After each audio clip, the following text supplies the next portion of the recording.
Good afternoon, and welcome to a new edition of the Roberts Report. I'm Michael Roberts, your host, and we do this every week at this time when we look at news, views, information, happenings from around the world, from the United States and here in the great city of New York that impact the larger Brooklyn, New York City community and the wider Caribbean diaspora in the United States. I want to thank everybody out there listening to the Roberts Report that brings you the kind of news and information that is jargon-free, spin-free, objective, pragmatic, and sometimes blunt and entertaining. But we're going to get started this week on a number of issues that I think are relevant. We've been hearing a lot about the Mueller report, so I'm not going to rehash that.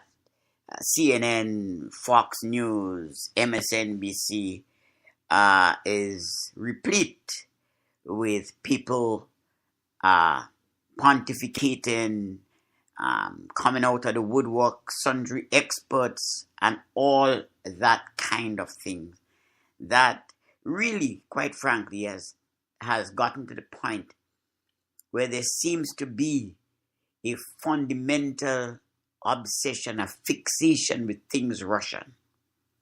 Point is, 99% of the listeners who look at at CNN and all these 24/7 cable televisions that continue to just beat this drum, a dead horse, literally.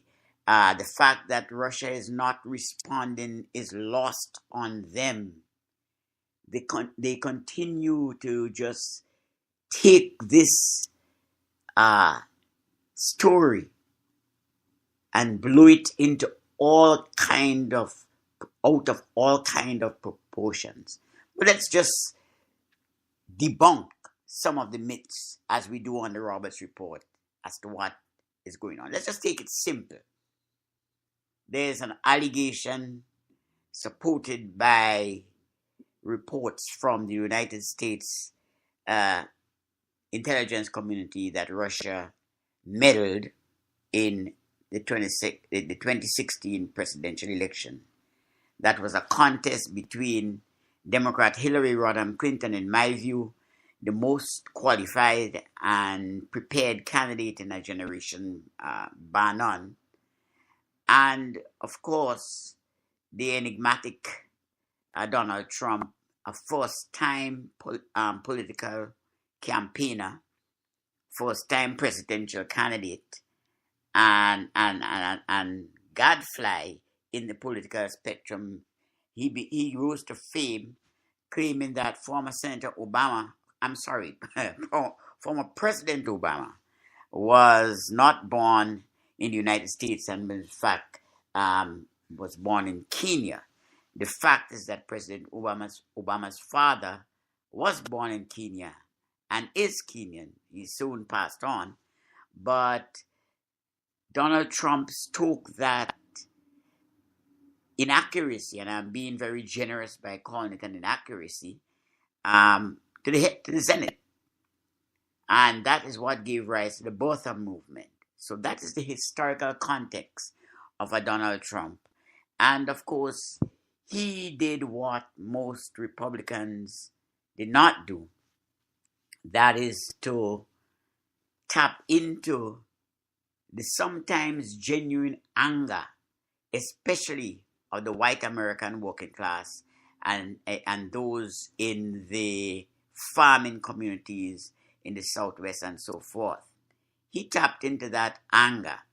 So the thing about that 2016 election is that while the intelligence community contends and concludes that a lot of what happened, the outcome that happened, was because of Russian meddling, there is not that much proof out there. We haven't seen any documentation, anything, just the kind of conclusion based on some of the activities on Facebook, other social media, Twitter, etc. And quite frankly, this is not only something that the Russians do. The Chinese do it. The North Koreans do it. All of America's so-called adversaries seek ways and means to get back at this country for one reason or the other. So the Russians are particularly good at cyber warfare, and this is particularly what it is. In an era where nobody wants a hot shooting match between superpowers or rival powers over any kind of issue, cyber warfare has become the warfare of choice that doesn't take guns and tanks and M16 and MiG fighters to resolve a situation, but it is fought in cyberspace using tools of hacking, influencing, peddling influence, and using third-party players to really get this happening on an ongoing basis. The Russians knew about this and spent a lot of years and a lot of time perfecting some of the techniques that would be used on cyber warfare. And the US has lagged somewhat behind in this department, only to find that they have been bested, if you will, by not only the Russians but Chinese and other powers, that the Russians have shared some of their technical skills, some of their computer skills, and so forth. The thing about it is, this has been known to many people for a long time, that the Russians were perfecting their cyber warfare techniques and skills.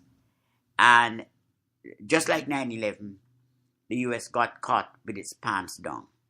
And that is part of what is today driving the anti-Russia narrative, the fixation, the morbid fixation with everything Russia for weeks and months, day after day after day, some new so-called revelation, some experts trots out. It's the fact that America was caught with its pants down. And now, lo and behold, the intelligence services realize that the Russians have the capability to hack into computer systems, hijack emails, etc., etc., etc. No, all of that is not to say that that would have influenced the outcome of the election. Let's be very, very clear. So this jingoistic talk about meddling and undermining democracy is a fundamental joke. Here's the reason why it's a joke. I would hate to think that the electoral processes and system of the most advanced country in the world, and arguably the sole superpower, is that fragile, that weak, that vulnerable, that a couple Russian guys in some dacha or the basement of the KGB headquarters can hack into it at will and undermine both the system of democracy and also the electoral system. And here's the reason why that is fundamentally silly. The place to go to influence that,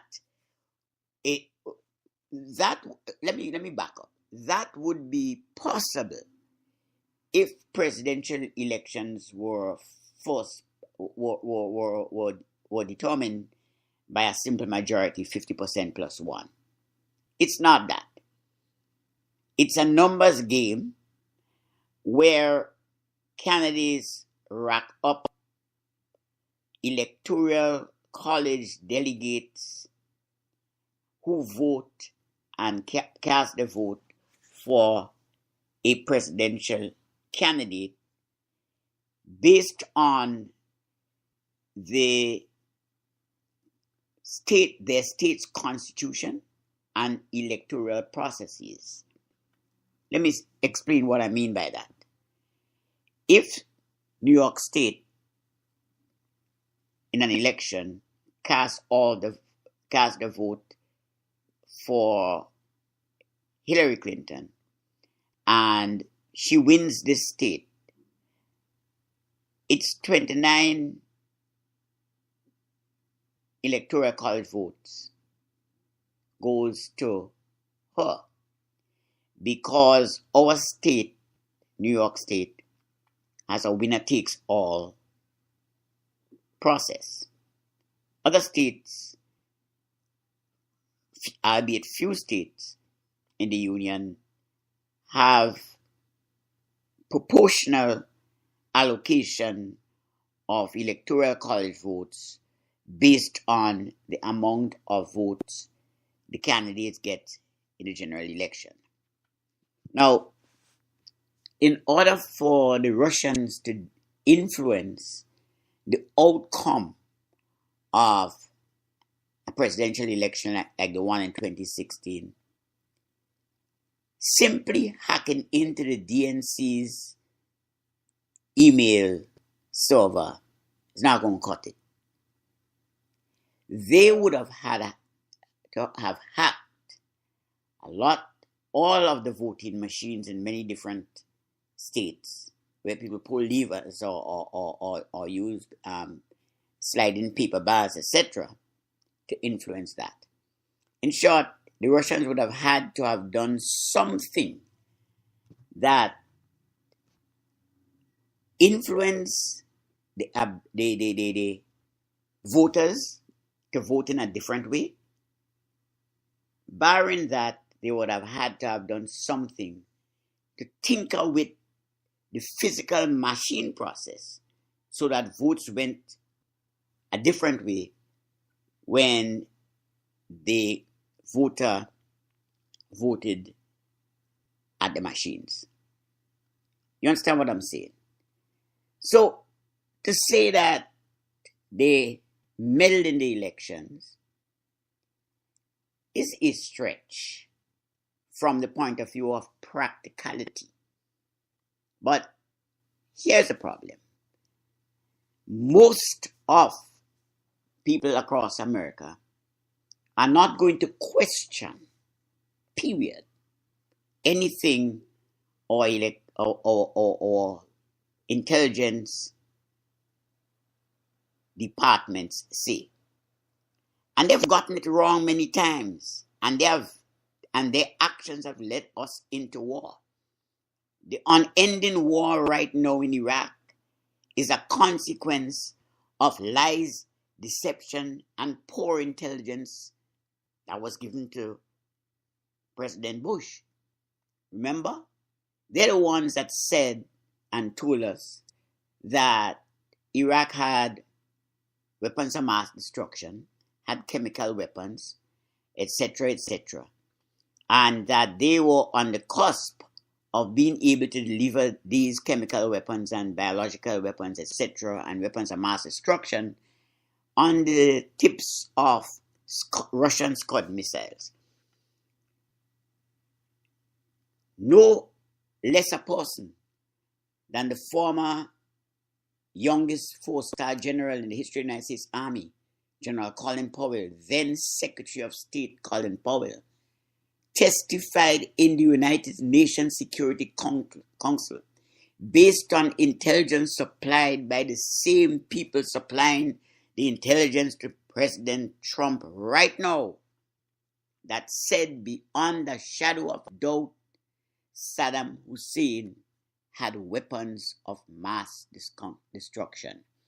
It is one of the rationales for the United States and its allies, Great Britain, etc., going into war and destroying Iraq sending Iraq back into the dark days. It is one of the reasons why the war in Iraq continues up to this day, over 10 years after it was fought, up to this day. And there is no end in sight of coming out.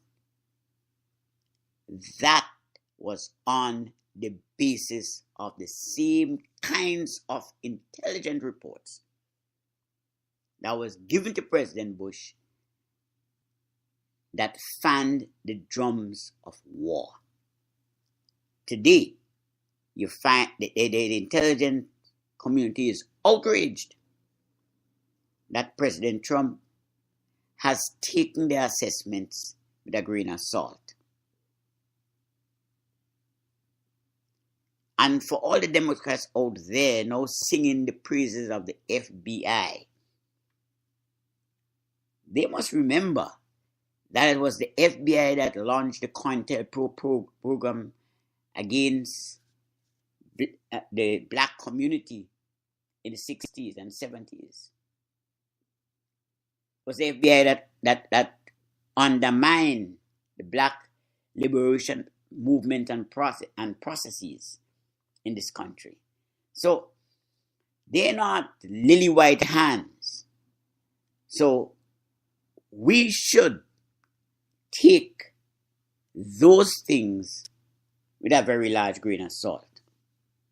It's not the first time that they have fudged, tinkered with, altered, and played around with information to suit a nefarious and other purpose. So let's be clear on that. But let's look now at the Russia situation. This country thrives on adversaries and enemies. If it's not Iraq, Saddam Hussein, or Muammar Gaddafi in Libya, they're going to find another one. Always the adversary is an Eastern adversary or a Southern adversary. It never is a Western adversary. In short, the US is not going to start getting up tomorrow morning and attacking England and Spain and France. If you look at the President of the United States, when it comes to Europe, his most scathing criticisms and attack has been on Germany, against Angela Merkel. We've seen that. His most scathing attacks has been against Iran. His most scathing attack has been against North Korea. These are the traditional roster of enemies. So that anytime there is an internal crisis or issue in the United States, there is always an adversary that can be dusted off and brought out to gin up whatever political or military approach or justification that the powers that be internally would want. Because you have to ask yourself the fundamental question. The war in Iraq, who's benefiting from it? I could tell you, for every bullet fired, for every Humvee blown up, for every rocket fire, for every bomb drop, there's some corporation in the military-industrial complex that is laughing all the way to the bank. Every time you fire a Tomahawk cruise missile, you're talking between $5 and $10 million. Somebody's laughing. Somebody's getting rich off suffering. It's like the situation on the border with families coming over the border into the United States, fleeing fleeing terror and persecution in Latin America. Ask yourself one question. Beyond the saber rattling and attacks on immigrants, calling them scum or whatever, from the president on down, who is benefiting? I'll tell you. Members of the military industrial complex, the prison complex. They'll be gaining big money. One company in the last 8 or 9 months raked in $43 million in taxpayer money. When you understand that the prison system in the United States, the federal government does not own many. They're all, in short, they're all private, for-profit, profit-making entities with shareholders, etc. Every time you lock up a prisoner, keep them in jail, at the low end, you're talking about $48,000 to $50,000 a year to keep that person in jail. A prison is an institution. Somebody is making money selling food. Somebody is making money selling clothes. Somebody is making money supplying power, supplying technology, weapons, and all the other restraints that form part of a prison. Now, don't get me wrong. I'm not saying that prisons are not necessary in an evolving, developing nation in terms of criminal justice. I'm not saying that. What I am saying is that in the case of immigrants fleeing, people fleeing persecution and gang terror and murder in the country and seeking asylum in the United States, children and families who are arrested and put in detention centers, that's just another name for a prison. There are many, many institutions and corporations that are benefiting from it. It's just like war. It's about money. And we have to understand that fundamentally clearly. So, all of these situations, and I know I digressed a little bit, but I'm just trying to bring to you on the Roberts Report today how these things converge, how they are interrelated, because they all are. Every time you saber rattle about Russia, it scares the community here. The community begins to feel anxious. What happens? There are a couple of things that happen with anxious people. They look the other way as their basic rights are curtailed. They are prepared to give their government the benefit of the doubt, even when they know instinctively that some of the things that are being done is wrong. Let's take another practical example. As you listen to the Roberts Report, I'm your host, Michael Roberts. Let's take another practical example. This president of the United States, the 45th president, Donald Trump, was elected by a majority of the evangelicals and the Christian right. That's the entire community. Now, you may ask yourself the first question: how does a moralistic, religious-driven community that speaks about family rights and speaks about the sanctity of the family, etc., reconcile its support in the 80 and 90 percentile for a candidate who barely understands church or religion, for that matter, whose words and behavior should draw rebuke from the same people who look the other way and try to justify it? Now, why is that so? And you have to ask yourself another question: who benefits from that? Well, Here is the way I come down on this. The Christian right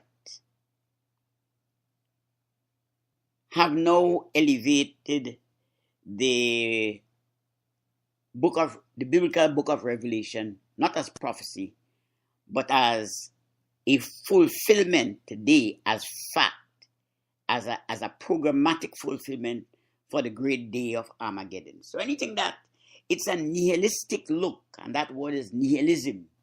It's at its core who believes that nothing else matters except the end game. And you're seeing that playing out across the religious spectrum in the United States. That is enamored with a Donald Trump, even when they know full well that a lot of his behavior, a lot of his policies go against the grain and cannot be reconciled with Christianity, the teachings of Christ. And if you want to understand the level of hypocrisy, 99% of the Christian right wing, particularly in the South, believe in the Second Amendment and would go to church packing heat with their guns. You cannot take the guns away from them. There'll be a whole-scale riot. How do you reconcile that with the fact that every Sunday you start mouthing off about the love of Christ and the teaching of Christ and how you believe in Christ? And Christ was a pacifist. What? They forgot the behest of he who lives by the sword shall die by it? These are some of the contradictions within the United States that makes for a really bizarre situation, if you will.